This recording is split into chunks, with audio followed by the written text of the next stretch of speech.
মাত্র কয়েক সেকেন্ডের ব্যবধান আর তাতেই বেঁচে গেল বহু মানুষের জীবন। চোখের সামনে তাসের ঘরের মতো ভেঙে পড়ল চারতলা একটি আস্ত ভবন। ধুলোর ঘন মেঘে ঢেকে গেল পুরো এলাকা। চারিদিকে শুধু আতঙ্ক আর চিৎকার। কিন্তু সবচেয়ে অবাক করা বিষয়, এমন ভয়াবহ ধসের পরও একজন মানুষেরও প্রাণহানি ঘটেনি। কিভাবে সম্ভব হলো এই অবিশ্বাস্য ঘটনা?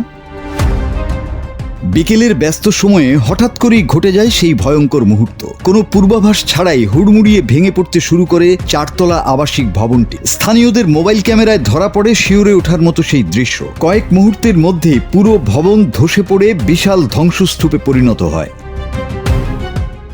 ভবনটি ভেঙে পড়ার সঙ্গে সঙ্গে চারিদিকে ছড়িয়ে পড়ে ধুলোর বিশাল মেঘ।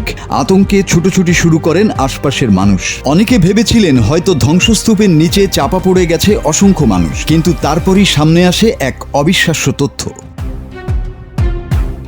দুর্ঘটনার প্রায় 3.5 ঘন্টা আগেই ভবনটির বিভিন্ন স্থানে বড় বড় ফাটল দেখা যায়। বিষয়টি নজরে আসতেই স্থানীয় বাসিন্দারা দ্রুত প্রশাসন ও পুলিশকে খবর দেন। পরিস্থিতির গুরুত্ব বুঝে কর্তৃপক্ষ কোনো ঝুঁকি নেয়নি।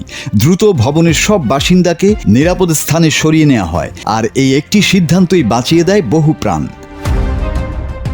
ভারতের রাজধানী দিল্লির উত্তর পূর্বাঞ্চলের কারাওয়াল নগর এলাকার প্রকাশ বিহারে ঘটে যাওয়া এই ঘটনার খবর পেয়ে ছুটে আসে দিল্লি পুলিশ, দমকল বাহিনী এবং বিপর্যয় মোকাবিলা দলের সদস্যরা। শুরু হয় জরুরি তৎপরতা।